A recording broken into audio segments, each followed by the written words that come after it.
The more Russia wins, the more Russia loses? Maybe. Last we checked in on the war, Russia was clearly on the initiative, and it was not obvious how Ukraine was going to mount a long-term response, short of a significant influx of aid coming from the West. Though Europe was making progress on that front even before Russia's capture of Avdiivka, the gridlock in the United States appears just as rigid as ever. The situation seems grim indeed for Kyiv, but there is a silver lining perhaps still out there. It is possible that further Russian success may ultimately give Ukraine the advantage in the long run. And if that seems implausible, well, it already has happened once before in this war, in the form of this very announcement. The question for today is whether it can happen again.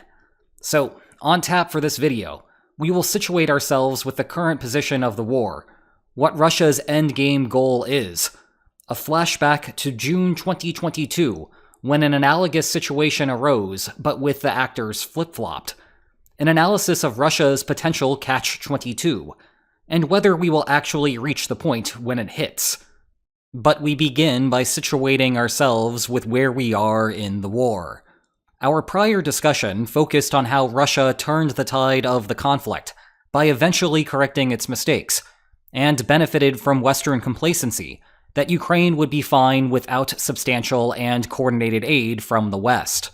The problem with that position was that it was predicated on Russia not changing its strategy, which was an incorrect assumption. We now have a front line that looks something like this, following the Dnipro River in the south, before cutting north through the Donbass. The main action right now, beyond Russia having closed the Avdiivka salient on February 17th, is additional fighting in the areas south of the city, slightly north past Bakhmut, a couple of places yet further north as we approach Russia, and back south where Ukraine made small gains during its 2023 offensive. All of those locations are showing incremental gains for Russia.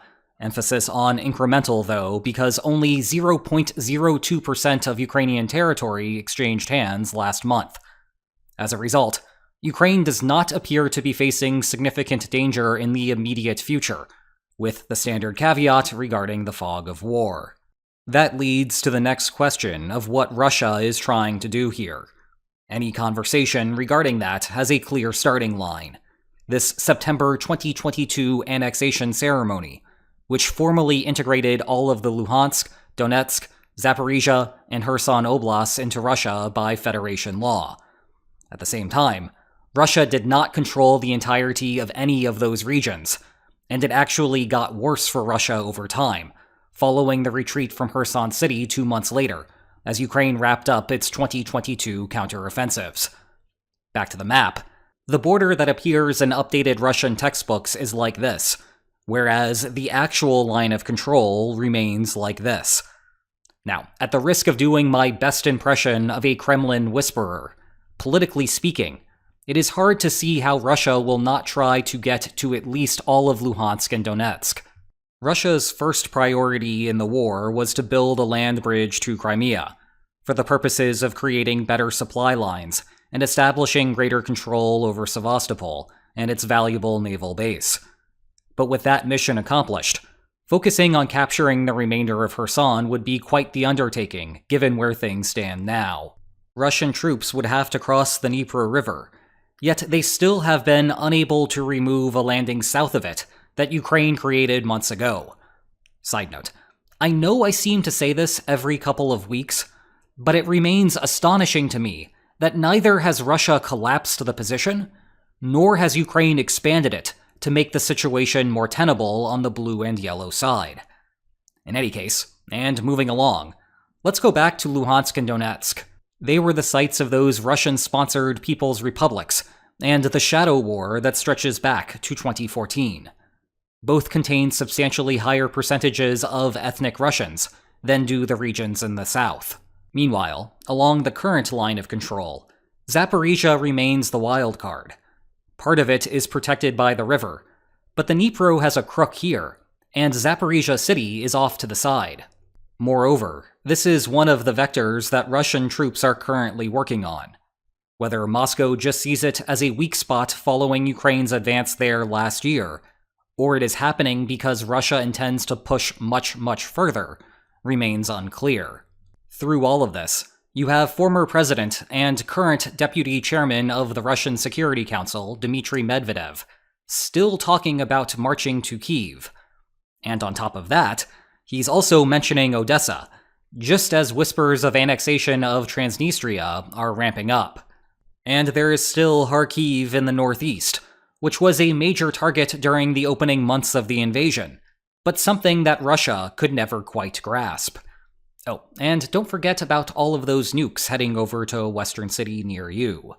The point is, at a minimum, the Kremlin actively wants at least full control of the Donbas.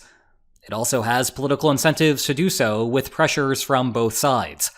To appease hardliners upset that Russia took half measures at the start of the war, and to shut down reformers critical that the entire war effort has not produced sufficient benefits.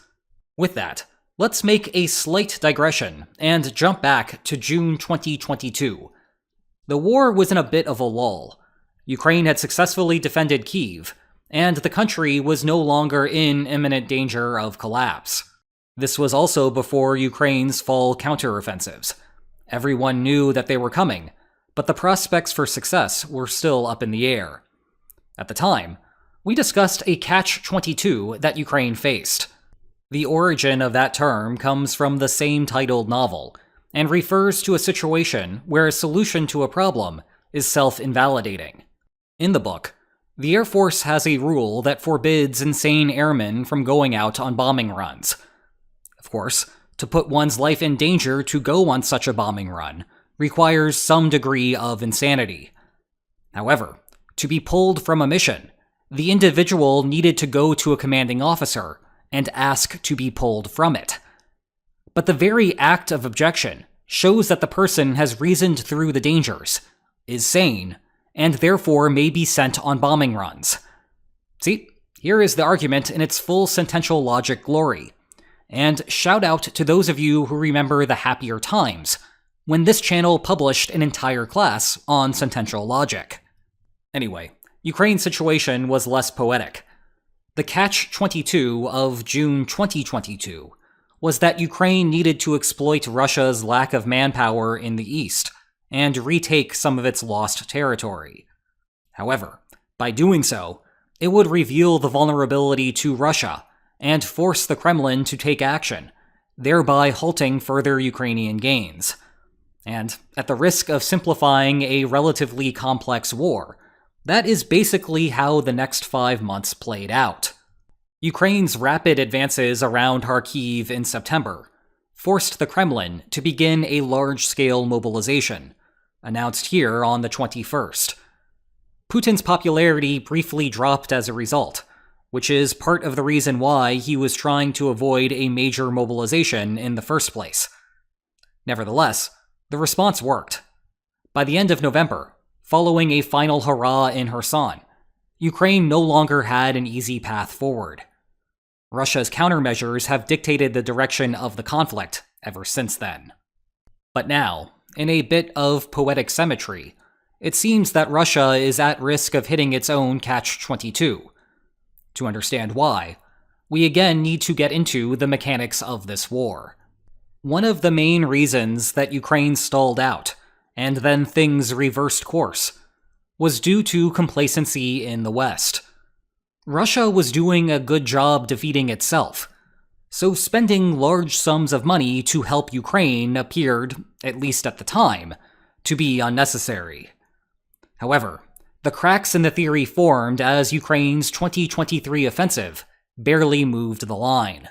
Now into 2024, with Russia's capture of Avdiivka and further advances elsewhere looming, the theory has mostly gone out the window.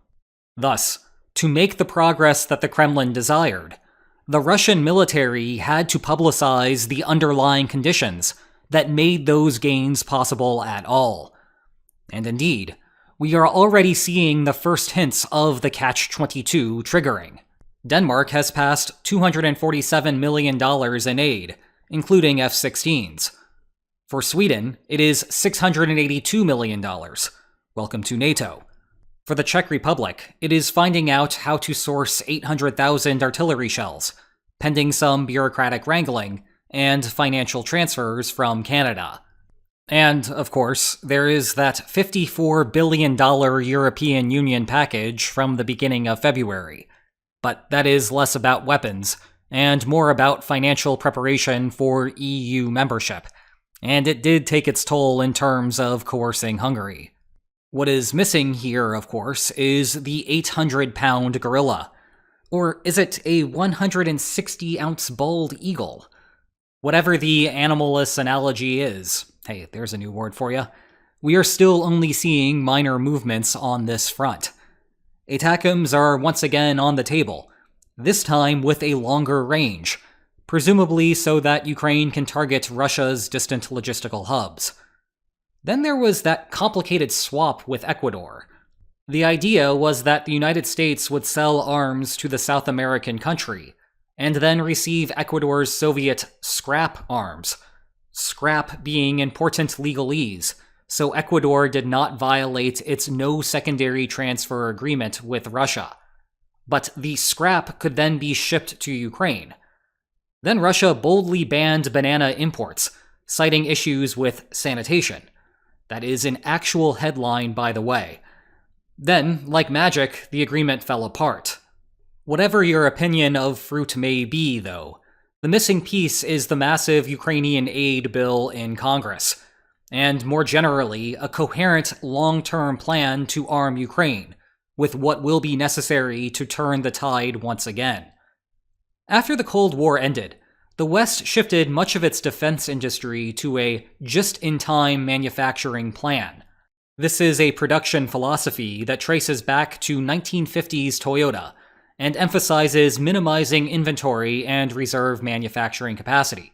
Less is more. That is because reserve is another way of saying wasted money that could have gone elsewhere.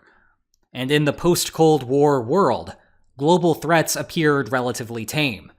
Russia was less of an adversary, and more of a place where you could go out and jam.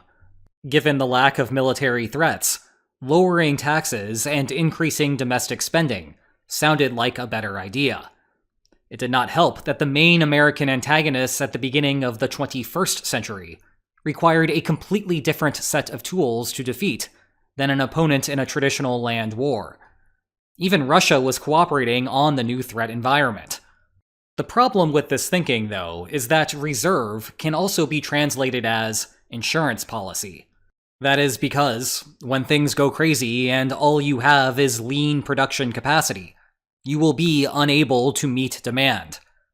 A land war in Europe later, and that is where the West finds itself, most notably with artillery production, but also up and down the defense industry. The significant strategic conundrum that Russia faces is that if the Catch-22 triggers, there is no way to put the genie back in the bottle. Once the United States, or others in Europe, pay all of the fixed costs to increase factory capacity, the marginal cost of production is tiny. Weapons will not only flood to Ukraine, but the excess production capacity will persist even after the war ends. That means a resurgent NATO and a handcuffed Russia. To paraphrase a quote that is often attributed to Japanese Admiral Isoroku Yamamoto following the bombing of Pearl Harbor, but is actually from a movie, Russia's offensive will awaken a sleeping giant and fill him with terrible resolve. The upshot for the West is that, coinciding with the September 2022 mobilization, Russia shifted to a wartime economy. 17 months later, Russia is now at about peak production capacity. Reaching significantly higher levels would require imposing a Soviet-era command economy, which would likely cause more civil strife than Putin wants to deal with. There is some wiggle room, of course, with Russia finding new ways to evade sanctions, North Korea and Iran having more pockets of their economies to expand from, perhaps especially North Korea with an apparent slowdown there, and the West finding new ways to crack down on sanctions evasion. The big news there is Western secondary sanctions on companies assisting Russia. Meanwhile, because Russia has been prioritizing refurbishing mothballed weapons rather than on new production, eventually the warehouse shelves will empty, and Russia will experience a slowdown of their own. The point is that we are currently observing the best that Russia can feasibly offer. If the West puts in enough effort, emphasis on if, then Ukraine will seemingly be fine. One caveat, though. Just as it took Russia more than a year to reach peak capacity, there will be a long delay. Perhaps not as long of a delay, but a long delay nonetheless, between when the West reorients itself and when Ukraine begins to see the benefits on the battlefield. That leaves us with a critical remaining question. Will we observe the Catch-22 in action? That remains to be seen for a few reasons. First, we do not know the West's sensitivity to this. If we did, then much of the underlying dilemma would dissipate. The Kremlin might take a more cautious route, rather than go full steam ahead and trigger the response. The situation also presents an interesting question for how American skeptics respond to what is happening. Is this now information that aid to Ukraine will provide a sufficient return on investment?